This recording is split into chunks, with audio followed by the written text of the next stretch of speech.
Hi hello ಎಲ್ರಿಗೂ ನಮಸ್ಕಾರ, welcome back to the channel. ಎಲ್ಲರೂ ಹೇಗಿದ್ದೀರಾ? ಎಲ್ಲರೂ ತುಂಬಾನೇ ಚೆನ್ನಾಗಿದ್ದೀರಾ ಅಂತ ಅನ್ಕೊಂಡಿದ್ದೀನಿ. ತುಂಬಾ ಜನ ಜರ್ಮನಿಯ ವೆದರ್ ಬಗ್ಗೆ ಒಂದು ವಿಡಿಯೋ ಮಾಡಿ ಅಂತ ಕೇಳ್ತಿದ್ರಿ. ಸೊ ಇವತ್ತು ನಾನು ಈ ವಿಡಿಯೋದಲ್ಲಿ ಜರ್ಮನಿಯ ವೆದರ್ ಬಗ್ಗೆ ನಿಮಗೆ ಸ್ವಲ್ಪ ಇನ್ಫಾರ್ಮೇಶನ್ ಕೊಡ್ತೀನಿ. ಈ ವಿಡಿಯೋನ ಕೊನೆಯವರೆಗೂ ಸ್ಕಿಪ್ ಮಾಡ್ದಂಗೆ ನೋಡಿ. ಹಾಗೆ ಯಾರಾದ್ರೂ ಹೊಸಬ್ರು ನನ್ನ ಚಾನಲ್ ನೋಡ್ತಿದ್ರೆ, ನನ್ನ ಹೆಸರು ಮಾನಸ, ನಾನು ಜರ್ಮನಿಯಿಂದ ಕನ್ನಡ ವ್ಲಾಗ್ಸ್ ನ ಮಾಡ್ತೀನಿ. ನೀವಿನ್ನ ನನ್ನ ಚಾನಲ್ಗೆ ಸಬ್ಸ್ಕ್ರೈಬ್ ಆಗಿಲ್ಲ ಅಂದ್ರೆ ಈಗಲೇ ಹೋಗಿ ಸಬ್ಸ್ಕ್ರೈಬ್ ಆಗಿ. ಸೊ ಇವಾಗ ನೀವು ನೋಡ್ತಿದ್ದೀರಲ್ಲ ನನ್ನ ಹಿಂದೆ ಎಲ್ಲ ವೈಟ್ ವೈಟ್ ವೈಟ್ ವೈಟ್, ಒಂದ್ ರೌಂಡ್ ನೋಡಿ ಎಲ್ಲಿ ನೋಡಿದ್ರು ಬರೀ ವೈಟ್ ಕಾಣಿಸ್ತಿದೆ. ಜರ್ಮನಿಯಲ್ಲಿ 4 ಟೈಪ್ಸ್ ಆಫ್ ಸೀಸನ್ಸ್ ಇದೆ. ಯಾವ್ದು ಅಂದ್ರೆ ಇವಾಗ ವಿಂಟರ್ ಆಗಿರೋದ್ರಿಂದ ವಿಂಟರ್ ಇಂದ ಸ್ಟಾರ್ಟ್ ಮಾಡೋಣ. ಫಸ್ಟ್ ವಿಂಟರ್, ಅದಾದ್ಮೇಲೆ ಫ್ರೂಲಿಂಗ್ ಸ್ಟಾರ್ಟ್ ಆಗುತ್ತೆ. ಫ್ರೂಲಿಂಗ್ ಅಂದ್ರೆ ಸ್ಪ್ರಿಂಗ್ ಅಂತ, ಜರ್ಮನಿಯಲ್ಲಿ ಫ್ರೂಲಿಂಗ್ ಅಂತ ಹೇಳ್ತಾರೆ. ಸೊ ಸ್ಪ್ರಿಂಗ್ ಆದ್ಮೇಲೆ ಸಮ್ಮರ್ ಬರುತ್ತೆ, ಸಮ್ಮರ್ ಆದ್ಮೇಲೆ ಮತ್ತೆ ಆಟೋಮ್, ಮತ್ತೆ ವಿಂಟರ್. ಸೊ ಈ ತರ 4 ಟೈಪ್ಸ್ ಆಫ್ ಸೀಸನ್ಸ್ ಇದೆ ಇಲ್ಲಿ. ಸೊ ಇವಾಗ ವಿಂಟರ್ ಇದೆ. ವಿಂಟರ್ ಯಾವಾಗ ಸ್ಟಾರ್ಟ್ ಆಗುತ್ತೆ ಅಂದ್ರೆ ಡಿಸೆಂಬರ್, ಜಾನ್ವರಿ ಹಾಗೆ ಫೆಬ್ರವರಿ, ಈ 3 ತಿಂಗಳನ್ನ ವಿಂಟರ್ ಅಂತ ಕನ್ಸಿಡರ್ ಮಾಡ್ತಾರೆ. ಈ 3 ಮಂತ್ಸ್ ಅಲ್ಲಿ ಚಳಿ ಅಂತೂ ಮೈನಸ್ ಹೋಗುತ್ತೆ, -10, -15 ಈ ತರ ಹೋಗುತ್ತೆ ಕೆಲವೊಂದು ಪ್ಲೇಸ್ ಗಳಲ್ಲಿ. ಹಾಗೆ ಸ್ನೋ ಕೂಡ ಆಗ್ತಾನೆ ಇರುತ್ತೆ. ಈ ವರ್ಷದಲ್ಲಿ ನಾವಿರೋ ಪ್ಲೇಸ್ ಅಲ್ಲಿ ಎಷ್ಟು ಸರಿ ಸ್ನೋಫಾಲ್ ಆಗಿದೆ ಅಂದ್ರೆ ಒಂದು 4-5 ಸರಿ ಸ್ನೋಫಾಲ್ ಆಗಿದೆ. ಸೊ ನೋಡಿ ಎಷ್ಟು ಚೆನ್ನಾಗಿ ಕಾಣಿಸ್ತಿದೆ. ಸ್ನೋಫಾಲ್ ಆದಾಗಂತೂ ನೋಡೋದಕ್ಕೆ ತುಂಬಾನೇ ಬ್ಯೂಟಿಫುಲ್ ಆಗಿರುತ್ತೆ, ನೋಡಕ್ಕೇನೋ ತುಂಬಾನೇ ಬ್ಯೂಟಿಫುಲ್ ಆಗಿರುತ್ತೆ. ಆದ್ರೆ ಸಿಕ್ಕಾಬಟ್ಟೆ ಚಳಿ ಆಗ್ತಿರುತ್ತೆ.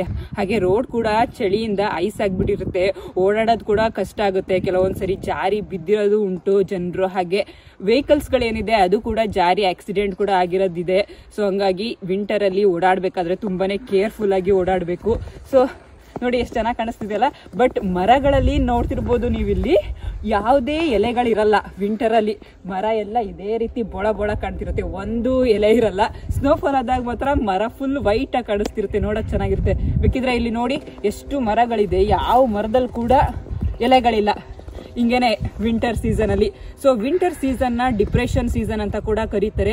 ಯಾಕಂದ್ರೆ ನೀವು ನೋಡ್ತಿರ್ಬೋದು ಸ್ಕೈ ಏನಿದೆ, ಮೋಡ ಫುಲ್ ಗ್ರೇ ಕಲರ್ ಆಗಿರುತ್ತೆ. ಒಂಥರ ಆಕಾಶ ನೀಲಿ ಕಲರ್ ಕಂಡ್ರೆ ಮಾತ್ರ ನಮಗೊಂಥರ ಖುಷಿ ಇಲ್ಲಿ ನೋಡೋದಿಕ್ಕೆ. ಸೊ ಎಷ್ಟು ಚೆನ್ನಾಗಿ ಕಾಣಿಸ್ತಿದೆ ಅಲ್ವಾ, ನೀಲಿ ನೀಲಿಯಾಗಿ ಅಂತ ಅನಿಸ್ತಿರುತ್ತೆ. ಯಾವಾಗ್ಲೂ ಈ ತರ ಗ್ರೇ ಕಲರ್ ಆಗಿರುತ್ತೆ. ಮತ್ತೆ ಸ್ನೋಫಾಲ್ ಆದಾಗ ಇಲ್ಲೂ ಕೂಡ ವೈಟ್, ಮೇಲ್ಗಡೆ ಗ್ರೇ. ಸೊ ಒಂಥರ ಬ್ಲಾಕ್ ಅಂಡ್ ವೈಟ್ ರೀತಿ ಕಾಣಿಸ್ತಿರುತ್ತೆ, ಕಲರ್ಫುಲ್ ಆಗಿರಲ್ಲ ಈ ವಿಂಟರ್. ಹಂಗಾಗಿ ಒಂಥರ ಡಿಪ್ರೆಷನ್ಗೆ ಹೋಗ್ತಾರೆ ಜಾಸ್ತಿ ಜನ ಇಲ್ಲಿ. ಇದನ್ನ ಡಿಪ್ರೆಷನ್ ವೆದರ್ ಅಂತ ಕೂಡ ಹೇಳ್ತಾರೆ ವಿಂಟರ್ನ. ಅದಾದ್ಮೇಲೆ ವಿಂಟರ್ ಅಲ್ಲಿ ಕತ್ಲು ಎಷ್ಟು ಗಂಟೆಗೆ ಆಗುತ್ತೆ ಅಂದ್ರೆ 4 ಗಂಟೆ 4:15ಗೆಲ್ಲ ಕತ್ಲಾಗ್ಬಿಡುತ್ತೆ. ಮತ್ತೆ ಬೆಳಕು ಎಷ್ಟು ಗಂಟೆಗೆ ಆಗುತ್ತೆ ಅಂತಂದ್ರೆ 8-8:30 ಹಿಂಗಾಗುತ್ತೆ ಬೆಳಕಾಗೋದು. ಸೊ ಇಲ್ಲಿ ಏನಿದೆ ಡೇ ಟೈಮ್ ಏನಿದೆ ಅದು ಕಡಿಮೆ ಇರುತ್ತೆ. ಹಾಗೆ ರಾತ್ರಿ ಟೈಮ್ ಏನಿರುತ್ತೆ ಅದು ಜಾಸ್ತಿ ಇರುತ್ತೆ ವಿಂಟರ್ ಟೈಮ್ ಅಲ್ಲಿ. ವಿಂಟರ್ ಲೈಫ್ ಅಷ್ಟೊಂದೇನು ಈಸಿ ಇರಲ್ಲ ನೋಡಿ. ಸ್ನೋ ಆಗಿರೋದು, ಟೆಂಪ್ರೇಚರ್ ಕಡಿಮೆ ಇರೋದಕ್ಕೆ ಯಾವ ಥರ ಐಸ್ ಆಗೋಗಿದೆ ಅಂತ ಹೇಳಿ. ಫ್ರೆಶ್ ಸ್ನೋ ಇದ್ದರೆ ಬೇಗನೆ ಕ್ಲೀನ್ ಮಾಡ್ಕೊಂಡು ಗಾಡಿ ತೊಗೊಂಡು ಹೋಗ್ಬೋದು. ಅದೇ ಇದು ಐಸ್ ಆದರೆ ಇದನ್ನು ಕ್ಲೀನ್ ಮಾಡೋಷ್ಟರಲ್ಲಿ ಒಂದು 1/4 ಗಂಟೆ ಬೇಕಾಗುತ್ತೆ. ಸೊ ಹಿಂಗೇನೆ ವಿಂಟರ್ ನೋಡೋದಕ್ಕೆ ಸ್ನೋಫಾಲ್ ಆದಾಗ ಚೆನ್ನಾಗಿ ಕಾಣಿಸುತ್ತೆ, ಬಟ್ ಜೀವನ ಅಷ್ಟೇ ಕಷ್ಟ ಇರುತ್ತೆ.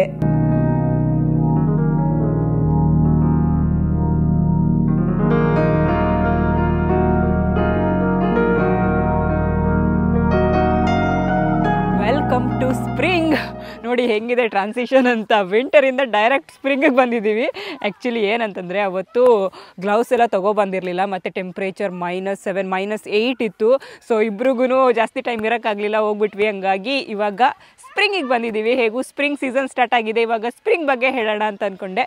ಸೊ ಸ್ಪ್ರಿಂಗ್ ಯಾವಾಗ ಸ್ಟಾರ್ಟ್ ಆಗುತ್ತೆ ಅಂತಂದರೆ ಮಾರ್ಚಿಂದ ಮೇವರೆಗೂ ಸ್ಪ್ರಿಂಗ್ ಇರುತ್ತೆ. ಮಾರ್ಚ್, ಏಪ್ರಿಲ್, ಮೇ ನೋಡ್ತಿರ್ಬೋದು ನೀವು. ಇವಾಗ ಸನಿ ವೆದರ್ ಇದೆ, ಹಾಗೆ ನಾನು ಜಾಕೆಟ್ ಕೂಡ ಹಾಕಿಲ್ಲ. ಸೊ ಸ್ಪ್ರಿಂಗಲ್ಲಿ ಏನಂತಂದರೆ ಟೆಂಪ್ರೇಚರ್ ಬೆಳಿಗ್ಗೆ ಚಳಿ ಆಗ್ತಿರುತ್ತೆ. ಇವತ್ತು ಬೆಳಿಗ್ಗೆ 0 ಡಿಗ್ರಿ ಇತ್ತು, ನಿನ್ನೆ -2 ಇತ್ತು. ಸೊ ಬೆಳಿಗ್ಗೆ ಎಲ್ಲ 0 to 5 ಇರುತ್ತೆ ಅಂತ ಹೇಳ್ಬೋದು ಟೆಂಪ್ರೇಚರ್.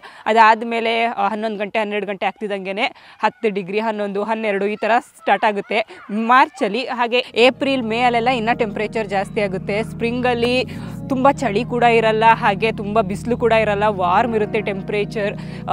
ಏನೋ ಗಾರ್ಡನಿಂಗ್ ಸ್ಟಾರ್ಟ್ ಮಾಡ್ತಾರೆ. ಹಾಗೆ ಹೂಗಳೆಲ್ಲ ಬ್ಲೂಮ್ ಆಗೋಕ್ಕೆ ಸ್ಟಾರ್ಟ್ ಆಗುತ್ತೆ. ಮತ್ತು ವಾಕಿಂಗ್ ಮಾಡೋರು, ಜಾಗಿಂಗ್ ಮಾಡೋರು ಎಲ್ಲ ಸ್ಟಾರ್ಟ್ ಆಗುತ್ತೆ. ಮತ್ತು ಪ್ಲೇ ಗ್ರೌಂಡ್ ಏನಿರುತ್ತೆ ನೀವು ನೋಡ್ಬೋದು, ಇವಾಗ ತೋರಿಸ್ತೀನಿ. ಲಾಸ್ಟ್ ಟೈಮ್ ನಾವು ವಿಂಟರಲ್ಲಿ ಬಂದಾಗ ಹೇಗಿತ್ತು ನೋಡಿ, ಫುಲ್ ಸ್ನೋ ಇತ್ತು, ಮತ್ತು ಮಕ್ಕಳು ಯಾರೂ ಇರ್ತಿರ್ಲಿಲ್ಲ. ಬಟ್ ಇವಾಗ ಮಕ್ಕಳೆಲ್ಲ ಬಂದು ಆಟ ಆಡೋಕ್ಕೆ ಸ್ಟಾರ್ಟ್ ಮಾಡ್ತಾರೆ. ಸೊ ಸ್ಕೂಲ್ ಮುಗಿಸ್ಕೊತಿದ್ದಂಗೆ ಮಕ್ಕಳು ಇವಾಗ ಪಾರ್ಕಿಗೆ ಬರೋಕ್ಕೆ ಸ್ಟಾರ್ಟ್ ಮಾಡ್ತಾರೆ. ಸೊ ಹಿಂಗೆ ಇವಾಗ ವೆದರ್ ಚೆನ್ನಾಗಿರುತ್ತೆ. ಒಂದು ಸ್ಪ್ರಿಂಗಲ್ಲಿ ಒಂದು ಎಷ್ಟು 15-18 ಡಿಗ್ರಿವರೆಗೂ ಹೋಗುತ್ತೆ. ಕೆಲವೊಂದು ಸರಿ ಕಡಿಮೆ ಕೂಡ ಆಗ್ಬೋದು, ಬಿಲೋ 10 ಕೂಡ ಇರುತ್ತೆ. ಕೆಲವೊಂದು ಸರಿ 15 to 20 ಕೂಡ ಇರುತ್ತೆ. ಸ್ಪ್ರಿಂಗ್ ಸೀಸನ್ ಏನಿದೆ ಇದು ಯುರೋಪ್ ಟ್ರಿಪ್ ಮಾಡೋದಕ್ಕೆ ಬೆಸ್ಟ್ ಸೀಸನ್ ಅಂತ ಕೂಡ ಹೇಳ್ಬೋದು. ಯಾಕಂದರೆ ತುಂಬ ಚಳಿನೂ ಇರಲ್ಲ, ಹಾಗೆ ತುಂಬ ಜಾಸ್ತಿ ಬಿಸಿಲು ಇರಲ್ಲ. ಮತ್ತು ಸಮ್ಮರ್ ಬಂತು ಅಂತಂದರೆ ತುಂಬಾ ಎಕ್ಸ್ಪೆನ್ಸಿವ್ ಇರುತ್ತೆ ಇಲ್ಲಿ ಯುರೋಪ್. ಹಾಗಾಗಿ ಬೆಸ್ಟ್ ಸೀಸನ್ ಅಂತಾನೆ ಹೇಳ್ಬೋದು ಸ್ಪ್ರಿಂಗಲ್ಲಿ ಡೇ ಟೈಮ್ ಜಾಸ್ತಿ ಆಗಕ್ಕೆ ಸ್ಟಾರ್ಟ್ ಆಗುತ್ತೆ. ಮುಂಚೆ ಎಲ್ಲ ವಿಂಟರಲ್ಲಿ 4:30-5 ಹಿಂಗೆ ಸನ್ಸೆಟ್ ಆಗ್ತಿತ್ತು. ಬಟ್ ಸ್ಪ್ರಿಂಗಲ್ಲಿ ಇವಾಗ 6:30ಗೆ ನಮಗೆ ಸನ್ಸೆಟ್ ಆಗುತ್ತೆ. ಹಾಗೆ ಬೆಳಿಗ್ಗೆ ಬೇಗನೆ ಸನ್ರೈಸ್ ಕೂಡ ಆಗುತ್ತೆ. ಡೇ ಟೈಮ್ ಜಾಸ್ತಿ ಸಿಗೋದಕ್ಕೆ ಸ್ಟಾರ್ಟ್ ಆಗುತ್ತೆ. ಒಂಥರ ಬ್ಯೂಟಿಫುಲ್ ಆಗಿರುತ್ತೆ ಸ್ಪ್ರಿಂಗ್ ಸೀಸನ್ ಮಾತ್ರ ನೋಡೋದಕ್ಕೆ. ಎಲ್ಲಿ ನೋಡಿದ್ರು ಫ್ಲವರ್ಸ್. ಇವಾಗ ಇಲ್ಲೇನು ಫ್ಲವರ್ಸ್ ನೋಡ್ತಿಲ್ಲ ನೀವು, ಫುಲ್ ಪ್ಲೇನ್ ಇದೆ. ಬಟ್ ಇನ್ನು 1 ಮಂತ್ ಹೋದರೆ ಇಲ್ಲಿ full yellow colour, white colour flowers ಬರುತ್ತೆ. ಸೊ ಅದು ವಿಡಿಯೋ ಕ್ಲಿಪ್ಸ್ ಎಲ್ಲ ನನ್ನ ಹತ್ರ ಇದೆ, ಹಾಕ್ತೀನಿ, ನೋಡಿ ಹೇಗೆ ಕಾಣಿಸುತ್ತೆ ಅಂತ ಹೇಳಿ, ಕಮೆಂಟ್ ಮಾಡಿ ಹೇಳಿ.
ಆದಮೇಲೆ ನೆಕ್ಸ್ಟ್ ಸ್ಟಾರ್ಟ್ ಆಗೋದು ಸಮ್ಮರ್ ಸೀಸನ್ನ ಎಲ್ಲರೂ ಫೇವ್ರೆಟ್ ಅಂತಲೇ ಹೇಳ್ಬೋದು. ಮ್ಯಾಕ್ಸಿಮಮ್ ಎಲ್ರಿಗೂ ಇಲ್ಲಿ ಸಮ್ಮರ್ ಇಷ್ಟ ಆಗುತ್ತೆ. ಯಾಕಂದರೆ ಆ 3 ತಿಂಗಳು ತುಂಬಾ ಚೆನ್ನಾಗಿರುತ್ತೆ ಅಂತಲೇ ಹೇಳ್ಬೋದು. ವೆಕೇಷನ್ ಹೋಗೋದಕ್ಕೆ ಅಥವಾ ಹೊರಗಡೆ ಎಲ್ಲ ಟೈಮ್ ಸ್ಪೆಂಡ್ ಮಾಡೋದಕ್ಕೆ ಪರ್ಫೆಕ್ಟ್ ಸೀಸನ್ ಅಂತಲೇ ಹೇಳ್ಬೋದು. ಸಮ್ಮರ್ ಸೀಸನ್ ಇಲ್ಲಿ 3 ಮಂತ್ಸ್ ಇರುತ್ತೆ, ಜೂನ್, ಜುಲೈ, ಆಗಸ್ಟ್, ಈ 3 ತಿಂಗಳಿರುತ್ತೆ. ಕೆಲವೊಂದು ಸರಿ ಮಳೆ ಕೂಡ ಬರ್ಬೋದು ಸಮ್ಮರಲ್ಲಿ, ಅದೇನು ಆಶ್ಚರ್ಯ ಪಡೋ ಹಾಗೇನಿಲ್ಲ. ಹಾಗೆ ಟೆಂಪ್ರೇಚರ್ ಎಷ್ಟಿರುತ್ತೆ ಅಂದರೆ 25ಇಂದ 35ವರೆಗೂ ಹೋಗುತ್ತೆ. ಬಟ್ ಈ ಟೈಮಲ್ಲಿ ಸ್ಪ್ರಿಂಗಲ್ಲೆಲ್ಲ ವೆದರ್ ಹೇಗಿರುತ್ತೆ ಅಂತಂದರೆ ವಾರ್ಮ್ ಆಗಿರುತ್ತೆ, ಅಷ್ಟೊಂದು ಹಾಟ್ ಅಂತ ಅನಿಸಲ್ಲ. ಬಟ್ ಸಮ್ಮರಲ್ಲಿ ತುಂಬಾ ಹಾಟ್ ಇರುತ್ತೆ ಇಲ್ಲಿ. ಸೊ ನಮ್ಮ ಕಡೆ 35 ಹೆಂಗಿರುತ್ತೆ ಆ ಟೆಂಪ್ರೇಚರ್ ಇಲ್ಲಿ 25ಗೆ ಆಗುತ್ತೆ. ಹಾಗೆ ಬೆಳಕಾಗೋದು ಕೂಡ ತುಂಬಾ ಬೇಗನೆ ಬೆಳಕಾಗುತ್ತೆ. 5 ಗಂಟೆಗೆಲ್ಲ ಬೆಳಕಾಗಿರುತ್ತೆ. ಒಂದು 7 ಗಂಟೆ ಏನಿದೆ ಅದು 10 ಗಂಟೆ ಥರ ಫೀಲ್ ಆಗ್ತಿರುತ್ತೆ. ಮತ್ತು ಸಂಜೆ ಸನ್ಸೆಟ್ ಆಗೋದು ಕೂಡ ಅಷ್ಟೇ, 10 ಗಂಟೆ 10ವರೆಗೆ ಸನ್ಸೆಟ್ ಆಗೋದು. ತುಂಬಾ ಡೇ ಟೈಮ್ ಜಾಸ್ತಿ ಇರುತ್ತೆ. ವಿಂಟರಲ್ಲಿ ನಮಗೆ ಎಷ್ಟು ಕಡಿಮೆ ಇರುತ್ತೋ ಡೇ ಟೈಮ್, ಸಮ್ಮರಲ್ಲಿ ಅಷ್ಟೇ ಜಾಸ್ತಿ ಇರುತ್ತೆ ಸಮ್ಮರ್ ಟೈಮ್. ಹಾಗೆ ಇಲ್ಲಿ ಸಮ್ಮರ್ ಟೈಮಲ್ಲಿ ಯುರೋಪಲ್ಲಿ ಎಲ್ಲ ಸಮ್ಮರ್ ಟೈಮಲ್ಲಿ ಏನು ಮಾಡ್ತಾರೆ ಅಂದರೆ ಜಾಸ್ತಿ ಮನೆ ಒಳಗಡೆ ಇರೋದಕ್ಕೆ ಇಷ್ಟಪಡಲ್ಲ, ಎಲ್ಲ ಔಟ್ಸೈಡ್ ಟೈಮ್ ಸ್ಪೆಂಡ್ ಮಾಡೋದಕ್ಕೆ ಇಷ್ಟಪಡ್ತಾರೆ. ಸ್ವಿಮ್ಮಿಂಗ್ ಆಗಿರ್ಬೋದು, ಸೈಕ್ಲಿಂಗ್ ಆಗಿರ್ಬೋದು, ಲೇಕ್ ಸೈಡ್ ಹೋಗ್ಬಿಟ್ಟು ಸನ್ಬಾತ್ ಮಾಡೋದಾಗಿರ್ಬೋದು, ಈ ಥರ ಆ್ಯಕ್ಟಿವಿಟೀಸ್ನ ಮಾಡೋದಕ್ಕೆ ತುಂಬಾ ಇಷ್ಟಪಡ್ತಾರೆ. ಹೈಕಿಂಗ್ ಮಾಡೋದಕ್ಕೆ, ಈ ಥರ ಏನೇನು ಆಕ್ಟಿವಿಟೀಸ್ ಮಾಡ್ಬೋದು ಎಲ್ಲ ಆಕ್ಟಿವಿಟೀಸ್ನ ಒಂದು 3 ಮಂತ್ಸ್ ಏನಿದೆ ಇದನ್ನ ಚೆನ್ನಾಗಿ ಯುಟಿಲೈಸ್ ಮಾಡ್ಕೊತಾರೆ ಇಲ್ಲಿಯವರಂತೂ. ಯಾರೂ ಮನೆಯೊಳಗೆ ಕೂತ್ಕೊಳ್ಳೋದಕ್ಕೆ ಇಷ್ಟಪಡಲ್ಲ, ಹೊರಗಡೆ ಬಂದು ಚೆನ್ನಾಗಿ ಟೈಮ್ ಸ್ಪೆಂಡ್ ಮಾಡ್ತಾರೆ ಈ ಒಂದು 3 ಮಂತ್ಸ್ನ. ಹಾಗೆ ನಮಗೂ ಕೂಡ ತುಂಬಾ ಇಷ್ಟ ಸಮ್ಮರು. ಚಳಿಯಲ್ಲಿ ಎಷ್ಟು ದಿನ ಇರೋಕ್ಕಾಗುತ್ತೆ ಹೇಳಿ, ಯಾವಾಗ ಸಮ್ಮರ್ ಬರುತ್ತೋ ಅಂತ ಕಾಯ್ತಿರ್ತೀವಿ. ಇಲ್ಲಿಗೆ ಬಂದಾದ್ಮೇಲಿಂದ ಸಮ್ಮರ್ ಅಂದರೆ ತುಂಬಾ ಇಷ್ಟ ಆಗಿಬಿಟ್ಟಿದೆ. ಸಮ್ಮರಲ್ಲಿ ಎಲ್ಲಿ ನೋಡಿದ್ರು ಗ್ರೀನ್ ಆಗಿ ಕಾಣಿಸ್ತಿರುತ್ತೆ. ಸೊ ಸಮ್ಮರ್ ಒಂಥರ ಚೆನ್ನಾಗಿರುತ್ತೆ ಅಂತಲೇ ಹೇಳ್ಬೋದು ಯುರೋಪಲ್ಲಿ. ಸಮ್ಮರ್ ಆದಮೇಲೆ ಯಾವ ಸೀಸನ್ ಸ್ಟಾರ್ಟ್ ಆಗುತ್ತೆ ಅಂತ ಹೇಳಿದ್ರೆ ಫಾಲ್ ಸೀಸನ್. ಸೊ ಈ ಪ್ಲೇಸ್ ಏನು ನೋಡ್ತಿದ್ದೀರಾ, ಈ ಪ್ಲೇಸ್ ಫಾಲ್ ಸೀಸನಲ್ಲಿ ಹೇಗೆ ಕಾಣಿಸುತ್ತೆ ಅಂತ ತೋರಿಸ್ತೀನಿ ನೋಡಿ. ಸೀರಿಯಸ್ಲಿ ಇಲ್ಲಿನ ಮರಗಳು ಎಲ್ಲ ಯೆಲ್ಲೋ ಕಲರ್ ಆಗಿರುತ್ತೆ. ಹಾಗೆ ನೋಡೋಕ್ಕೆ ಕೂಡ ತುಂಬಾ ಬ್ಯೂಟಿಫುಲ್ಲಾಗಿ ಕಾಣಿಸ್ತಿರುತ್ತೆ.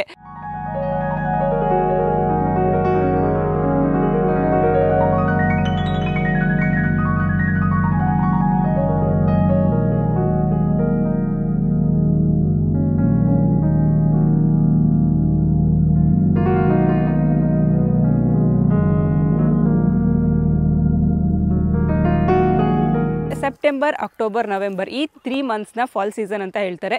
ಬಟ್ ನವೆಂಬರಲ್ಲಿ ಆಲ್ರೆಡಿ ವಿಂಟರ್ ಸ್ಟಾರ್ಟ್ ಆಗಿರುತ್ತೆ ಅಂತಲೇ ಅನ್ಕೋಬೋದು. ಯಾಕಂದರೆ ನವೆಂಬರಲ್ಲಿ ತುಂಬ ಚಳಿ ಆಗಕ್ಕೆ ಸ್ಟಾರ್ಟ್ ಆಗಿರುತ್ತೆ. ಹಾಗೆ ಸೆಪ್ಟೆಂಬರಲ್ಲಿ ಒಂಥರ ಸಮ್ಮರ್ ಫೀಲೇ ಕೊಡ್ತಿರುತ್ತೆ, ಇನ್ನು ಅಷ್ಟೊಂದು ಚಳಿ ಆಗಲ್ಲ, ವಾರ್ಮ್ ವೆದರ್ ಇರುತ್ತೆ. ಸೊ ಮಧ್ಯ ಒಂದು ಅಕ್ಟೋಬರ್ ಏನಿದೆ ಈ ಮಂತ್ನ ಫಾಲ್ ಸೀಸನ್ ಅಂತ ಹೇಳ್ಬೋದು. ಯಾಕಂದರೆ ನೋಡೋದಕ್ಕೆ ತುಂಬಾ ಚೆನ್ನಾಗಿ ಕಾಣಿಸ್ತಿರುತ್ತೆ. ಈ ಒಂದು ಮಂತಲ್ಲಿ ಎಲ್ಲ ಮರಗಳು ಯೆಲ್ಲೋ ಕಲರ್ ಆಗಿರೋದ್ರಿಂದ ತುಂಬ ಏನು ಚಳಿ ಕೂಡ ಇರೋದಿಲ್ಲ. ಈ ಒಂದು ಸೀಸನ್ ಕೂಡ ನಾವು ಯುರೋಪ್ ಟ್ರಿಪ್ ಮಾಡೋದಕ್ಕೆ ಬೆಸ್ಟ್ ಸೀಸನ್ ಅಂತಲೇ ಹೇಳ್ಬೋದು. ಈ ಮಂತಲ್ಲೂ ಕೂಡ ನಮಗೆ ಏನು ಅಷ್ಟೊಂದೇನು ಎಕ್ಸ್ಪೆನ್ಸಿವ್ ಆಗಿರಲ್ಲ, ಸ್ವಲ್ಪ ಕಡಿಮೆ ಇರುತ್ತೆ. ಹಾಗೆ ಟೆಂಪ್ರೇಚರ್ ಕೂಡ ಚೆನ್ನಾಗಿರುತ್ತೆ ಯುರೋಪ್ ಟ್ರಿಪ್ ಮಾಡೋದಕ್ಕೆ. ಇಲ್ಲಿ ಎಲ್ಲ ಸೀಸನ್ ಕೂಡ 3 ತಿಂಗಳಿರುತ್ತೆ. ಸಮ್ಮರ್ 3 ತಿಂಗಳಿರುತ್ತೆ, ಫಾಲ್ 3 ತಿಂಗಳಿರುತ್ತೆ, ವಿಂಟರ್ 3 ತಿಂಗಳಿರುತ್ತೆ, ಈ ಥರ. ಬಟ್ 3 ತಿಂಗಳು ಏನಿರುತ್ತೆ ಅದು ಒಂಥರ ಬ್ಯೂಟಿಫುಲ್ ಆಗಿರುತ್ತೆ. ಒಂದಕ್ಕೆ ಕಂಪೇರ್ ಮಾಡೋಕ್ಕಾಗಲ್ಲ. ಅದರದ್ದೇ ಆದಂತಹ ಬೇರೆ ಬೇರೆ ರೀತಿ ಎಕ್ಸ್ಪೀರಿಯೆನ್ಸ್ನ ಮಾಡ್ಬೋದು. ವಿಂಟರಲ್ಲಿ ಬಂದರೆ ಸ್ನೋ ಎಕ್ಸ್ಪೀರಿಯೆನ್ಸ್ ಮಾಡ್ಬೋದು, ಫಾಲಲ್ಲಿ ಬಂದರೆ ಎಲೆಗಳೆಲ್ಲ ಕಲರ್ ಆಗಿರುತ್ತೆ, ಅದನ್ನು ಎಕ್ಸ್ಪೀರಿಯೆನ್ಸ್ ಮಾಡ್ಬೋದು. ಹಾಗೆ ಸ್ಪ್ರಿಂಗ್ ಟೈಮಲ್ಲಿ ಬಂದರೆ ಫುಲ್ ಮರ ತುಂಬ ಹೂಗಳು ಬಿಟ್ಟಿರುತ್ತೆ, ಅದನ್ನು ಎಕ್ಸ್ಪೀರಿಯೆನ್ಸ್ ಮಾಡ್ಬೋದು. ಸೊ ಸಮ್ಮರಲ್ಲಿ ಬಂದರೆ ಸಣ್ಣ ಸೊ ಈ ಥರ ಒಂದೊಂದು ಸೀಸನ್ ಕೂಡ ಅದರದ್ದೇ ಆದಂತಹ ವ್ಯಾಲ್ಯೂ ಇದೆ, ಬ್ಯೂಟಿ ಇದೆ. ನಿಮಗೆ ಈ 4 ಸೀಸನಲ್ಲಿ ಯಾವ ಸೀಸನ್ ಇಷ್ಟ ಆಯಿತು ಅಂತ ಕಾಮೆಂಟ್ ಮಾಡಿ ಹೇಳಿ. ನೋಡಿದ್ರಲ್ಲ ಜರ್ಮನಿಯಲ್ಲಿ ಯಾವ್ಯಾವ ಸೀಸನ್ ಇರುತ್ತೆ, ಯಾವ್ಯಾವ ಸೀಸನಲ್ಲಿ ಜರ್ಮನಿ ಹೇಗೆ ಕಾಣಿಸ್ತಿರುತ್ತೆ ಅಂತ ಹೇಳಿ. ಐ ಹೋಪ್ ನಿಮಗೆ ಈ ವಿಡಿಯೋ ಇಷ್ಟ ಆಗಿರುತ್ತೆ ಅಂತ ಹೇಳಿ. ನಿಮಗೆ ಈ ವಿಡಿಯೋ ಇಷ್ಟ ಆದರೆ ಏನು ಮಾಡಬೇಕು ಗೊತ್ತಲ್ಲ, ಪ್ಲೀಸ್ ಲೈಕ್ ಮಾಡಿ, ಶೇರ್ ಮಾಡಿ. ನೀವೇನೋ ನನ್ನ ಚಾನಲ್ಗೆ ಸಬ್ಸ್ಕ್ರೈಬ್ ಆಗಿಲ್ಲ ಅಂದರೆ ಈಗಲೇ ಹೋಗಿ ಸಬ್ಸ್ಕ್ರೈಬ್ ಆಗಿ. ಮುಂದಿನ ವಿಡಿಯೋದಲ್ಲಿ ಸಿಗ್ತೀನಿ. ಅಲ್ಲಿವರೆಗೂ stay safe. Bye bye. Thank you for watching.